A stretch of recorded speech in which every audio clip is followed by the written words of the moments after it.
All right, we're continuing with Chapter 4 of the Calculus textbook. In this video, we're going to go through Section 4.3, how derivatives affect the shape of a graph. All right, many of the applications of calculus depend on our ability to deduce facts about a function from information concerning its derivatives.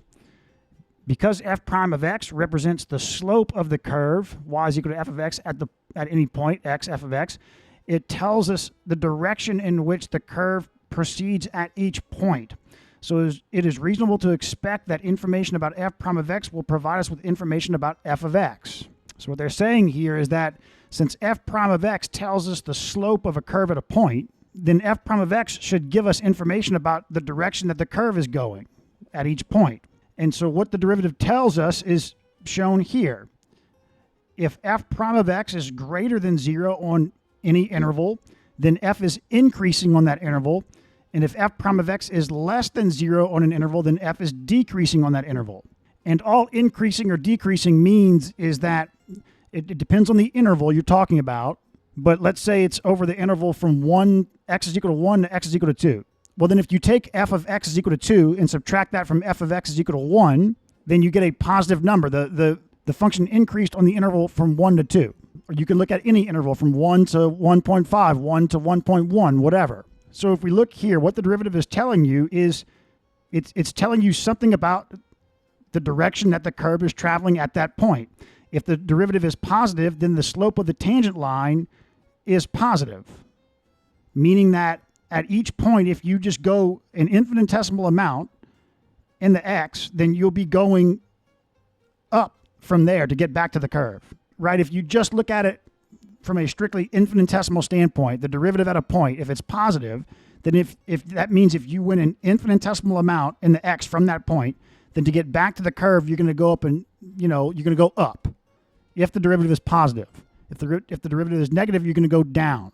Now, this increasing, decreasing test can tell you more than just, infinitesimal distances of whether or not the curve is positive, right? So we'll be able to use the derivative to see that this curve is positive along this entire interval and negative along this entire interval and positive along this entire interval.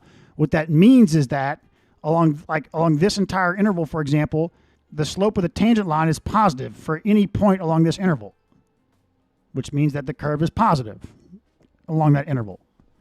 And same idea along this interval, for any point in this interval, the slope of the tangent line is negative. Okay, so that's the increasing, decreasing test. Again, if f prime of x is greater than 0 on an interval, so not just at a point, but over an interval, like from here to here, then f is increasing on that interval. If f prime of x is less than 0 on an interval, then f is decreasing on that interval. And again, what does increasing or decreasing mean? It just means that for all points along this interval here, you could pick any point, then if you go a certain amount x within that interval, you're going to have to go up to get back to the curve. It's an increasing function in that region. So that's the increasing, decreasing test. And here in this example, we're going to do example problems like this in the next video. But what you can do is you have a function, any function, and one of the ways you can analyze it using derivatives is you can find all of the intervals where you can analyze every interval of this function to see which intervals are increasing and which are decreasing, or potentially which are doing neither. But in general, you can think about it on what intervals is the function increasing or decreasing. Neither would be like a horizontal line. The function isn't changing. But the idea is, like it talked about in the opening paragraph, you're using derivatives to analyze a function, to get information about a function without drawing it. And we'll see later, but you can also use that information to draw the curve. It helps you draw curves once you analyze functions using derivatives. Local extreme values. Recall from section 4.1 that if f has a local maximum or minimum at c, then c must be a critical number of f by Fermat's theorem. But not every critical number gives rise to a maximum or a minimum. We therefore need a test that will tell us whether or not f has a local maximum or minimum at a critical number. Okay, so remember, we find critical numbers of functions. That's where the derivative of the function is equal to 0 or it doesn't exist. And potentially some of those critical numbers correspond to local maxes or mins, but it could be the case that the function at a critical number is not a local max or min. However, if it is a local max or min, then it has to be a critical number. That's what we learned. What's an official systematic way that we can use to determine if a critical number does correspond to a local max or min? We're just talking about local max or min here, we're not including the endpoints. Endpoints on an interval are easy. You just evaluate the function at the endpoint if it's defined at the endpoint. Okay, well, we can use this is the first derivative test. This is the first of two tests we're going to learn that we can use to determine if a critical number is in fact a local max or min. So this says that suppose that C is a critical number of a continuous function f. So this is just referring to a continuous function. But I'll also talk about what you would do if there was a discontinuity as well. But for this test, we're looking at, we have a critical number on a continuous function. If f prime changes from positive to negative at C, then f has a local maximum at C. If f prime changes from negative to positive at C, then f has a local minimum at C. If f prime is positive to the left and right of C or negative to the left and right of C, then f has no local max or min at C. Okay, so if we look here, we can see that here's an example where the slope changes from, it goes from positive to negative, crossing over C. Here it goes from negative to positive. Here it goes from positive to 0 and stays positive. Here from negative to 0 stays negative. And all four of these cases, the critical number is the situation where f prime at the critical number is equal to 0. And it makes sense here. So if you go from a positive slope, then you cross over, the slope is equal to 0, and then go negative, you're going to have a local maximum. And same idea with a local minimum, right? You cross over 0. You don't touch the 0 axis or the x-axis and go back up like you do here, or go back down. You cross over that axis. The slope does. The slope, the slope is, if this is y prime x, the slope goes from positive and then crosses over. So here, that means this must be a local maximum. Now recall that you can have a continuous function and that has a critical number where the derivative doesn't exist. Here the derivative existed and the derivative was equal to 0, but you could have something like this. This is a continuous function, but the derivative doesn't exist here. It's not a critical number where f prime is equal to 0. This, according to this definition, the first derivative test still applies here, and that's true.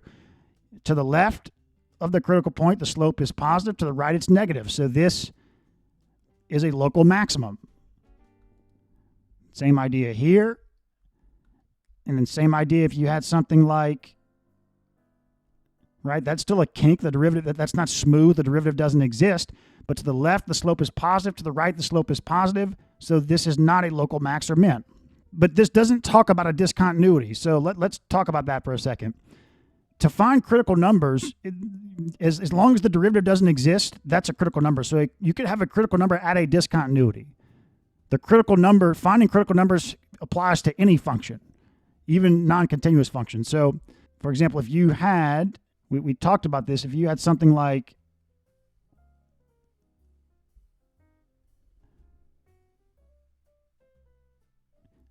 this is a critical number of whatever this function is because the derivative doesn't exist. But this test doesn't apply here because, okay, yeah, to the left of the critical number, the slope is negative. To the right, the slope is positive. Okay, so that would mean you have a local min, and this actually is a local min. Remember, this is a local minimum.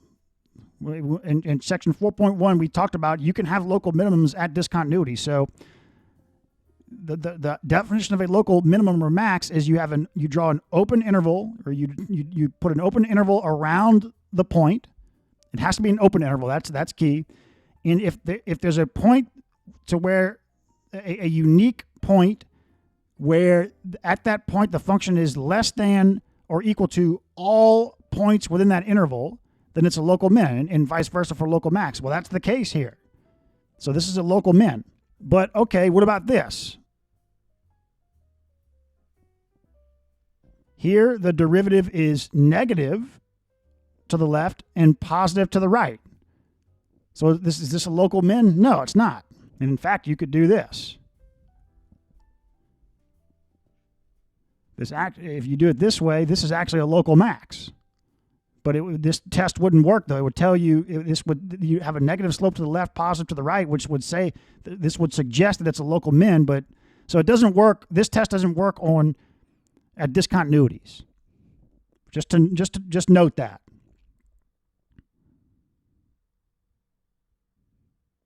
Okay, so here's an example where they find local maxes and mins using the first derivative test. You're just going to find, what are you going to do? You're going to find the critical numbers and then see, does the derivative change from positive to negative or negative to positive across that point, assuming that point is not at a discontinuity. All right, what does f double prime say about f? We just looked at what f prime says about f. What about f double prime? So figure 5 shows the graphs of two increasing functions on an interval. Both graphs join point A to B, but they look different because they bend in different directions. How can we distinguish between these two types of behavior? Right? So both of these functions here are increasing functions from A to B. So the first derivative would be greater than 0 for both of these functions, but there is a difference. What's the difference? This one has a different shape than this one. And the second derivative tells us something about these shapes. If we come here, one way you can look at this is here for this shape, the tangent line at each point is below the curve. Here in this shape, the tangent line is above the curve. In this definition, they point it out that way. They say, definition, if the graph of f lies above all of its tangents on an interval, then it is called concave upward. If the graph of f lies below all of its tangents, then it's called concave downward. Right here, it lies above all of its, or it lies below all of its tangents, so it's concave downward. Here, it lies above. That's the way they first want to look at this. But really, the technical idea is the slope is increasing or decreasing over the interval. So here we have this tangent line at this slope. We move forward. Now the tangent line is steeper. We move forward. The tangent line is even steeper. And same idea here. You have a tangent line that's this steepness. You go a little forward, it's less steep. Go a little forward, it's less steep. That's the technical idea of concavity, of what the second derivative is telling you. But okay, so this concavity is what the second derivative tells us about a function. So if we look here, they talk about concave up and concave down. You use these abbreviations, but here, all around this region, we're concave down. And you can think about, so this is still concave down over here because we could continue this, right? And then the curve would be, the tangent line would be continuing to decrease. Even though the magnitude is increasing, it's still getting smaller. So it's concave down, right? You could have a negative slope, a decreasing function, and be concave up. You could, like this, right? This is still concave up. The slope is negative, but the slope is increasing, not in magnitude, increasing like it's going from -5 to -3 to -2. The slope is increasing. So here in this region, we're concave down, then we switch to concave up, then we're concave down, then we're concave up, then we're concave up, then we're concave down. Okay, so just notice that we went concave down, then we switched to concave up, then we switched to concave down, then we switched to concave up, then we stayed at concave up, then we switched to concave down. So they put this here. Why didn't they just specify this entire interval as concave up? Because this is, at this point, the second derivative wouldn't exist. You can think about, right? There's no concavity here. You can't specify a specific concavity. Coming from the left is one concavity, coming from the right is another. Same idea here. But here it did switch from concave down to concave up. So just because, like, for example, here, the second derivative exists here, but they put this as an interval because it's switched. Here, the second derivative doesn't exist, but it does actually switch. Here, the second derivative doesn't exist, and it doesn't switch. So just note that. Okay, the concavity test. We started with, for the first derivative, we had the increasing, decreasing test. That's where we found where is the derivative positive or negative, what values of x, or potentially 0. Here, we're looking for intervals where the second derivative is positive or negative, or the second derivative could be equal to 0. What would that be? A straight line, right? The slope isn't changing on a straight line, any straight line. All right, if f double prime of x is greater than 0 for all x in an interval, then the graph of f is concave upward on I. If less than 0, if the second derivative is less than 0 along an interval, then the graph of f is concave downward on I. Okay, and we'll be able to find intervals for concavity in the similar way as we did, as we're going to do for the first derivative. You just find where the second derivative is equal to 0 or doesn't exist, and then analyze the sign of the second derivative around those points. Okay, so they give this population curve, and they want to show, and we already saw an example of this, but we go from concave up, concave up, concave up, and then we switch to concave down. So that point where we switch, that's called an inflection point. A point P on a curve y is equal to f of x is called an inflection point if f is continuous there and the curve changes from concave upward to concave downward, or from concave downward to concave upward at P. So it has to be continuous. An inflection point is only, an inflection point has to be a point of continuity. Note that, not a discontinuous point. And if the curve changes from concave upward to concave downward, or from concave downward to concave upward, then that's an inflection point. So if we come back here, which of these are inflection points? So this curve is continuous everywhere, even here, right? You can draw this without picking up your pen off the page. So an inflection point is any point of continuity where across that point the curve changes from concave upward to concave downward. Well, here we go. Here, curve is continuous and smooth here, so the second derivative is going to exist. Change from concave downward to concave upward, inflection point. Here, same thing, inflection point. Here, the second derivative, it looks like it wouldn't exist here, but it's a point of continuity. It goes from concave downward to concave upward. That's an inflection point. Going from here to here, the second derivative doesn't exist, but the concavity doesn't change, so this is not an inflection point. Here, goes from concave upward to concave downward. That's an inflection point. And you can imagine you can have an inflection point where the second derivative exists and it's equal to 0, but it's not an inflection point because it's kind of like this for the first derivative, right? But if the second derivative exists, if you're going to have an inflection point, then it's going to have to be equal to 0 at that inflection point if the second derivative exists at that point. Otherwise, how are you going to change from concave upward to concave downward if you're not going through 0? If the second derivative doesn't exist, then you can just jump to like a new curve, you could say. Okay, so that's inflection points. Now here they talk about sketching the graph of a function, and we're going to do a lot of work on curve sketching, and we might work some example problems even in this section on curve sketching, but you're going to get really familiar with curve sketching in upcoming example problem videos and sections.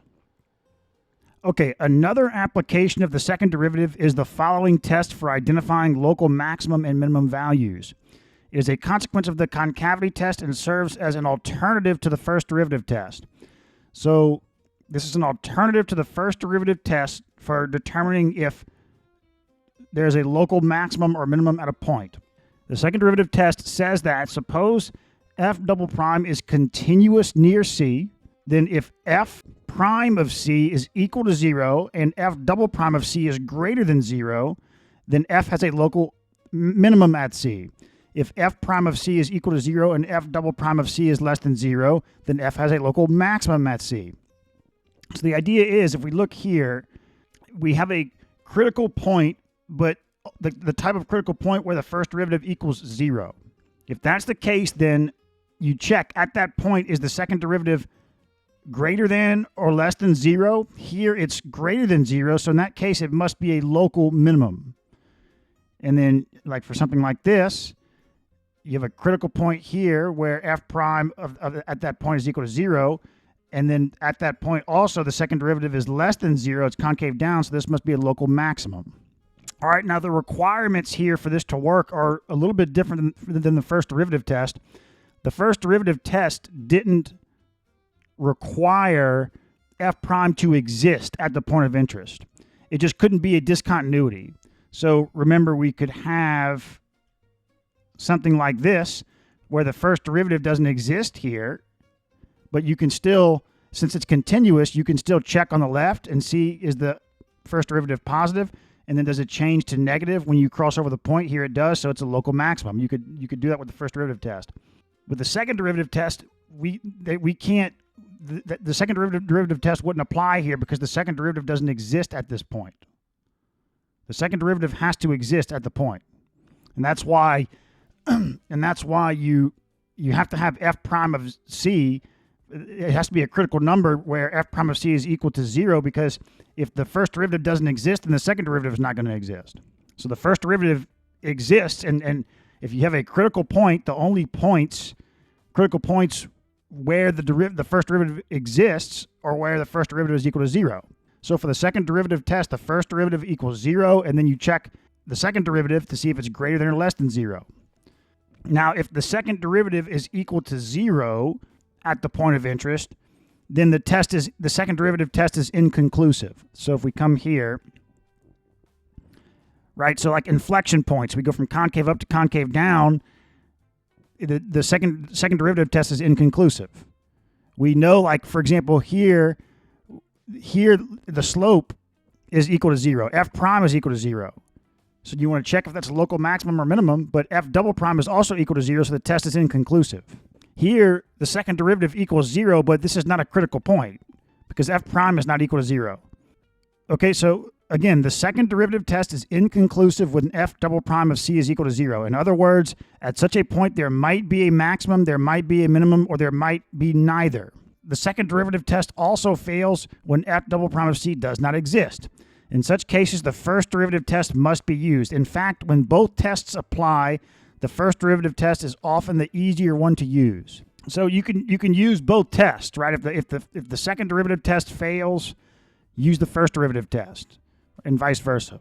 Okay, so in example 7, we sketch the graph of a function. We're going to learn in upcoming videos all about curve sketching. To sketch curves, we're going to determine where the function is increasing and decreasing, where the function is concave up, concave down, where the inflection points are, where the points of 0 slope are. We're going to use all of that.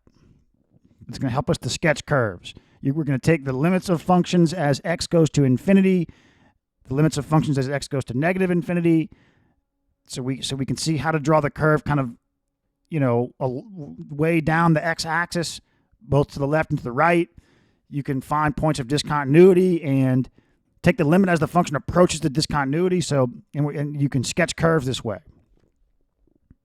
Here's more curve sketching. So we're going to have a whole section coming up on curve sketching, but I guess they want to give us some preliminary practice. So we might do a few in this section. For the example problems of this section, we might do a few of these curve sketches, but we got a full section coming up on curve sketching. Again, for like a function like this, you take the limit as the function goes to infinity, as the function goes to negative infinity, so you know how to draw going way down the x-axis. If you have a discontinuity, you can find the derivative as the function approaches the discontinuity from the left, from the right, or just the limit as the function approaches the discontinuity from the left or the right. Find critical points, find points where the slope is equal to 0, find the intervals where the function is increasing, decreasing, where the function is concave up, concave down, and you can use all that information all the information we learned in this section to sketch curves. All right, so now let's work some example problems.